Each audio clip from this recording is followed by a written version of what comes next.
The chair recognizes the gentleman from Texas, Mr. Paul, for 5 minutes. Thank you, Mr. Speaker. Mr. Speaker, I am pleased that the Constitution has received a lot of attention in recent weeks, thanks to the Tea Party movement. It goes without saying that members of Congress should have read the Constitution many times, and we should continue to study it. Citing the particular clause of the Constitution that authorizes newly introduced legislation is a reasonable suggestion, yet in reality it will do little to restrain unconstitutional growth of federal government. We've had such rules in the past, and no benefit came of it. The laws that are passed reflect the preferences of those in charge who promote their personal agenda. For too long, that agenda has expanded government at the expense of personal liberty, regardless of which party was in charge. Generally, this trend was supported by voters who rewarded most members of Congress with re-election. For many of us, this expansion of government clearly violated the Constitution, yet it was always argued that the program somehow conformed to that living document. By misinterpreting the General Welfare Clause, the Interstate Commerce Clause, and the Necessary and Proper Clause, Congress has justified every conceivable expansion of the federal government.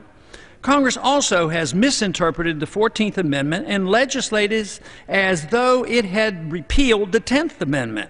Sadly, Congress has systematically abdicated its prerogatives and responsibilities to the executive branch over many decades. Too many people in and out of Congress grew up being taught that the Constitution was malleable. This has allowed judicial, legislative, and executive flexibility to make the Constitution a modern living document. Though the authors allowed for flexibility through the amendment process, this process has been ignored for the sake of speed and convenience. As a result, the Constitution now has little meaning, since most members pay only lip service when taking their oath to obey it. But I am encouraged by a growing grassroots interest in the Constitution, especially among the younger generation. I'm glad Congress is becoming aware of it. Our Constitution should be viewed as law, and members of Congress should be expected to follow the rule of law. But a document is just that, and it is only as good as the character of those who represent us and promise to obey it. Distorted interpretations come easily when the goal is opposite of what the original authors intended and what the plain text provides. If true liberty is not our goal, persistent efforts to rationalize misinterpretations and circumvent the Constitution will continue. Without men and women of character in Congress, respect for the rule of law, and a love of liberty, the Constitution becomes but a worthless piece of paper. Celebrating the Constitution without this understanding will do nothing to restore the greatness of America. Simply praising the document distracts from the need for members to gain the courage to resist special interests, political self-interest, emergency needs in times of crisis, fear-based economic myths, and the persistent temptation to seek security over liberty while ignoring personal responsibility and self-reliance. Providing instruction in the Constitution for staff and/or members begs the question, who will be the teacher? I wonder, will this welcome renewed interest in the Constitution lead to a healthy reassessment of all our policies? Will there be no more wars without an actual congressional declaration? Will the Federal Reserve Act be repealed?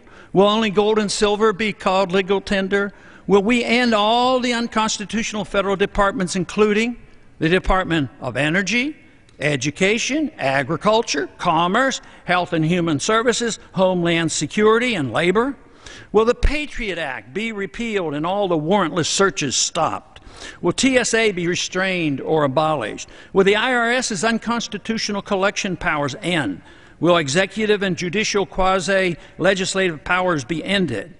Will we end the federal war on drugs? Will we end the federal government's involvement in medical care? Will we end all the federal government's illusionary insurance programs? Will we ban secret prisons, trials without due process, and assassinations?